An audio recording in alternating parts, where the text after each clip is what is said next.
also have Mr. Yaron Edzian, Director BD, Growing Greener Innovations. And completing this panel is Mr. Sudhir Pathak, Head Central Design and Engineering, Solar Rooftop Business, Hero Future Industries. And now it's over to the moderator to take the session forward.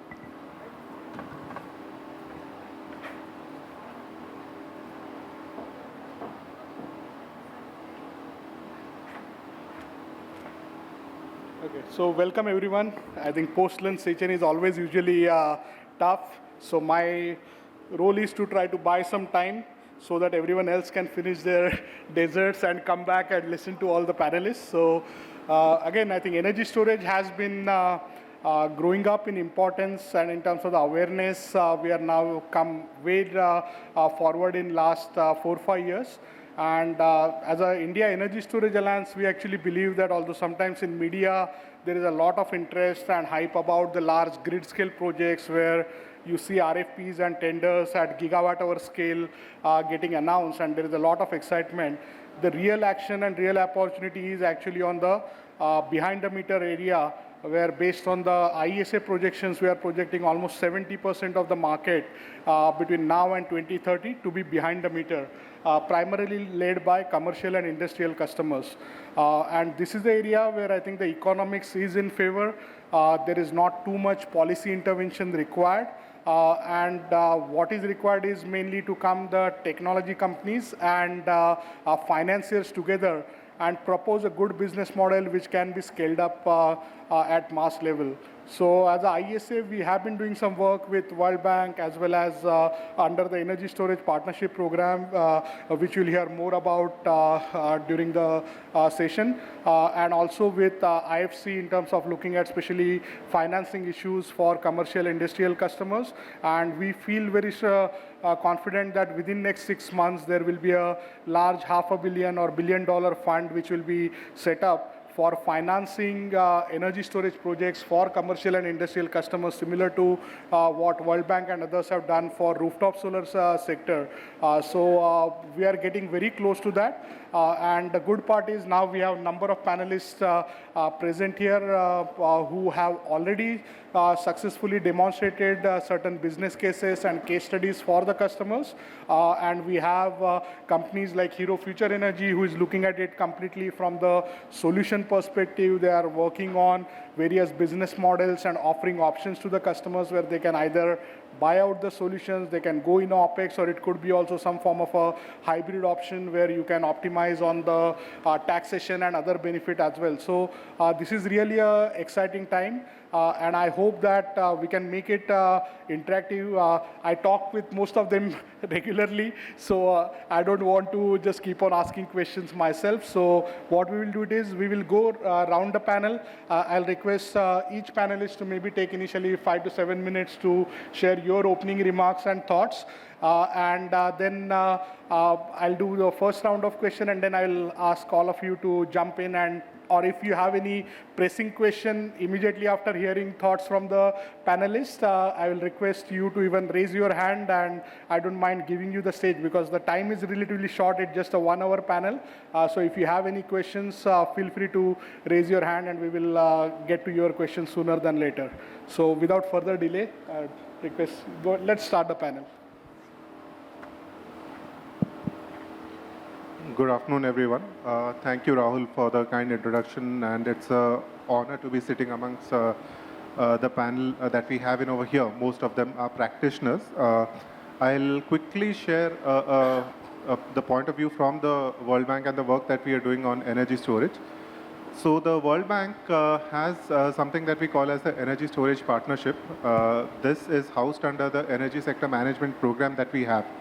The energy sector partnerships idea is to foster close cooperation to ensure that we are able to adapt energy storage solutions in developing countries. The way we do that is by having multiple working groups. Some of the working groups that we have organizations like Rahul's as a part of that. They bring in different expertises to kind of support the scale up and the growth of the energy sector partnership. So some of the working groups that we have basically are focused on power systems. Then we look at test beds and testing protocols. We look at policy reforms. We also look at reuse and recycle, training, capacity building. So there are overall 7 that we work with. The idea is to kind of foster a knowledge exchange for storage projects that are happening globally and to see whether some of those can be replicated in other emerging economies. So we have around 4.7 gigawatt hour under active projects right now and another 2.4 in the pipeline, gigawatt hour in the pipeline. We have the 120 megawatt hour project in India. We have around a 200 megawatt hour project in South Africa, 40 megawatt hour project in the Maldives. So these are just some of the projects that we work on closely. And roughly around $600 million that are focused for this energy sector partnership. And most of the funding for this actually has been through the Climate Investment Fund, Canada Green Fund Facility, and mostly climate funds. So that's broadly what the World Bank is doing in this space. I'll also briefly touch upon some of the risk mitigation tools that we use to scale up energy and storage projects. Like, for example, in the Maldives, for the 2 projects that we have called Aspire and Arise, we use something called SRMI, the Sustainable Risk Mitigation Initiative. SRMI focuses on a range of risk mitigation tools for scaling up the energy and storage sector. Particularly, we look at risk mitigation initiatives such as guarantees, escrow accounts, currency convertibility, particularly for smaller emerging economies where most of the developers would prefer to bid in USD. So this is something that we do quite actively. This, coupled with the training and capacity building, is something that has helped grow the sector to what we are doing right now. Thank you very much for bringing attention to the energy storage partnership initiative. I've been fortunate to be involved right when it was getting conceptualized, and it has been really great to see how the partnership has shaped up over last 4+ years, starting with the first meeting which happened in South Africa. Any one of you who have not yet looked at one particular document which is relevant for this session, I would suggest is on the document which is released on warranties and related aspects. So please go take a look at it. And the other area is actually just recently there is also a report released on mini grids. So that is also a quite good report. So both of those particularly I would highlight. And also we are looking forward to the work which World Bank is looking at doing in possibly setting up test beds in multiple countries, including in India, because for especially commercial industrial customers to give that confidence, I think that is something which is going to be very, very important. We need to focus on quality, and we cannot let this market just go the way solar went in terms of just sort of a lowest cost kind of option, because here in terms of the things at stake on the safety, fire are much more, and this is going to be very critical. So thank you for the work. So just on the test beds part, so the test beds that we have in India, South Africa, Myanmar broadly are regional. So whatever lessons are learned from those test bed protocols will eventually be applied to the region. So that's something that's a very relevant point. Good. Thanks. Thanks, Rahul. Thanks, Rashi. So first of all, let me give a brief intro of myself and about my organization. I'm working with Hero Future Energies, and it is having 1.6 gigawatt of operating assets of solar and wind in all the ways, and we are we have just won 20 megawatt hour Kerala State Electricity Board battery storage tender. I'm into this segment, I will say power sector, in past 28 years. So into all segments of power sector. So to start with, I will just try to give a brief overview that whenever we talk about storage, so now this is the right time. If you can see that just on 11th of August in the Rajasthan region, there was, because it is full of RE, there was some grid failure. Why? Because one line got tripped. Because of line tripping, there was huge unbalance in reactive and active demand and supply balance. That led to huge oscillations, and approximately 6 gigawatt of RE got into black. So that is one thing which tells, I will come to it, how this storage will be useful there. So whenever we say C&I or whatever, storage is like not a baby of anywhere. Storage is there because it is basically for grid regulation, in order to make supply and demand equated. That is very important for storage. Number two, I will try to say that now we are dealing with lot many C&I customers who are now extremely sensitive towards sustainability. They are scouting for not only RE100, but also for decarbonization. So I will just give you a few numbers here. Like as we speak, in this particular year, the overall demand in India was 1,500 billion units, and supply was also matching to it, definitely. And in this, the coal part is approximately, or you can say thermal part is approximately 60% of installed capacity, if I say, but from generation it is 80%, whereas RE is 40% installed, but generation is only 20%. So now you can see with 500 gigawatt of the future as being already proclaimed, already being declared to be RE, what we expect that as of now, somewhere 200 billion units are from RE. There is going to be 1,000 billion units. Now you can understand, as we move ahead in this segment, the quantum of RE penetration into the sector is going to increase, number one. Number two, in case you see the demand part, so 1,500 is going to become only 2,200 by 2030. So what is the excess power going to do? The excess power will be for the support of decarbonization. There will be a lot of green hydrogen initiatives. There will be more electrical loads within the C&I segment that will need more of RE into it. So that is not sustainable if we go as of now. What will make it sustainable? It will make it sustainable only if we have these energy storage either through battery or through pumped storage or even through green hydrogen-based gas turbines. So this is what I'm just trying to push in, and I will try to discuss in future discussions, that yes, this is the right time. And I'll just give you one view that yes, we have been trying to create a roadmap of RE100 for various tier 1 and tier 2 organizations. Without putting any kind of storage into it, you are able to achieve RE, say 40, RE 50 or RE 60%, not 100%. That 40% capacity is needed, wherein you need to have this a true sense of RTC power, not RTC energy. It's a huge myth, and many people do not know that RTC energy and RTC power are totally different. As of now, people are touting to be 75% RTC, but that is energy without storage. But the true thing for the safety of the grid, stability of the grid, and also providing the, you can say, synthetic inertia to the grid, we need this as a storage. So it's the right time when storage is going to come up. What come may, looking into the climate change, number one, sustainability, number two, from all the customers. And third thing that yes, now the technology cost is also going to get reduced. So that's a start from me. Thanks. Rashi, you want to go next? Okay. I had both wonderful speakers talk about energy storage and why it is needed. For a short introduction, I'm Dr. Rashi Gupta, Managing Director of Vision Mechatronics. We are the pioneers in the industry for lithium-ion energy storage. Now, I perceive energy storage as much more than just electrical energy.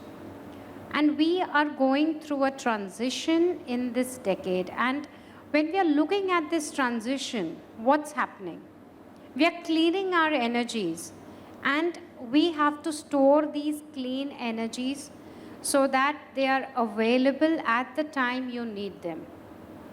Energy is available in plenty, but is it available at the time when you need it? Now that's the question to be answered. And if you look at the answer for that question, it comes through storage. And India traditionally has always been a storage country. We have learned right from our childhood how to store, isn't it? We store food, we store water, we store money in our bank accounts. We love that. And now we are learning how to store energy. And we have just discovered easy, effective, and sustainable ways of storing this energy. And that is the reason why energy storage will be the foundation of this clean tech decade. And India is actually taking a lot of effort in terms of the policy, in terms of financing, in terms of even the industry. All of them are taking a lot of collaborative effort to fuel this transition with energy storage. That's from my end. Thank you very much, Rashi. You pointed out something where many times I think we used to read about articles and used to start talking about, oh, electricity is something where you cannot store. So that used to be like a common line in many times when people start writing articles about renewable energy or electricity market, that what is the difference between electricity market. But as Rashi has pointed out, I think things are definitely changing. At the same time, it was not that earlier we were not storing energy. Electricity particularly, I think pumped hydro, lead acid batteries have been part and parcel of life for, I think, most of the electricity grids and consumers. Now it's just that the way the technologies are evolving, we are seeing a lot more different business models, and now with the distributed renewables, it's becoming where the self-sustainability or more cost-effective deployment is something which is definitely going to happen. As Sudhir mentioned, I think at grid scale, people are still feeling that we still have a little bit more time where we need to cross renewables with 40% or other. But I actually firmly believe that it is not about just sort of that's a time when technically you cannot manage the grid without storage. But if you start looking at economic opportunities, then even right now there are many cases where storage technologies can be deployed in a cost-effective way. And I think I'll request Ayush to jump in, because Ayush has already demonstrated a number of case studies where they have commercially deployed these projects. So Ayush, share your views.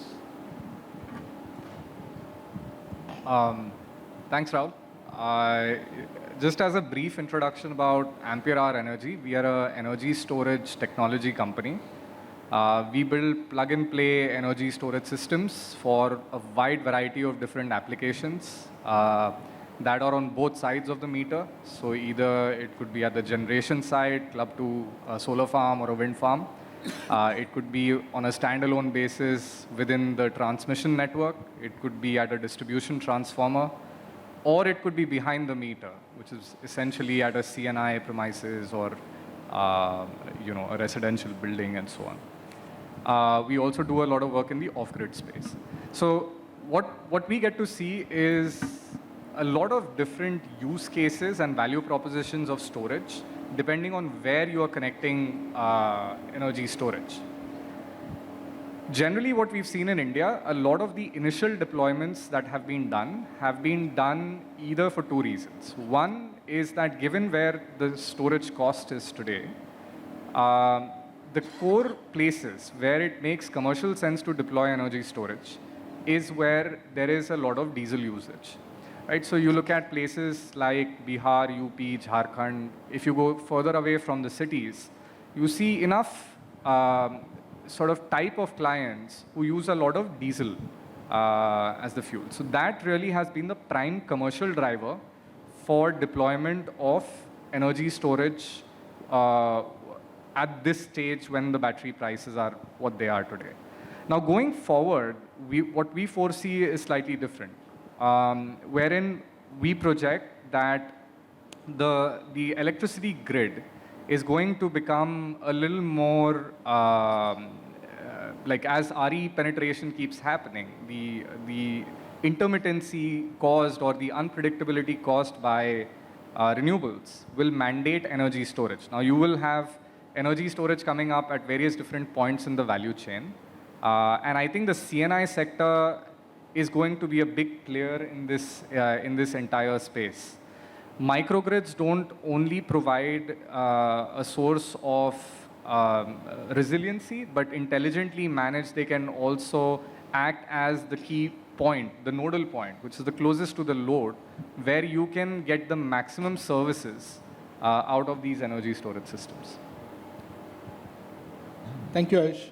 So now moving to the final panelists. So Aaron, can you share your perspective and share if your experience is primarily from the Israel perspective or if you also have already started doing any projects in other parts of the world. So looking forward to hearing your insights. Thank you very much. My name is Yaron. I represent a Canadian company called Growing Greener Innovations. We are a part of the Canadian delegations that is here on Hall 14 if you want to come and have a look. I'm happy to be here because I feel that when we discuss sustainable energy solutions, everybody speaks about, you know, PVs and wind turbines, but people forget the aspect of storage, which, as you said quite clearly, is essential, especially if we discuss commercial and industrial applications. It's easy to agree that the most important factor for industry is continuous, uninterrupted power supply. Without that, production cannot be sustained. And the batteries that we introduce to the market in various shapes and forms allows that continuity. I can give you an example. We were involved with a client in Mexico that is manufacturing pharmaceutical medicine. And they had terrible grid. At least once a month the power went down, and they have to stop production and sanitize the whole facility before they can renew production. And that's $100,000 for each event. So by applying our battery solution, they could save this spending and repay the cost of the system in less than 1 year.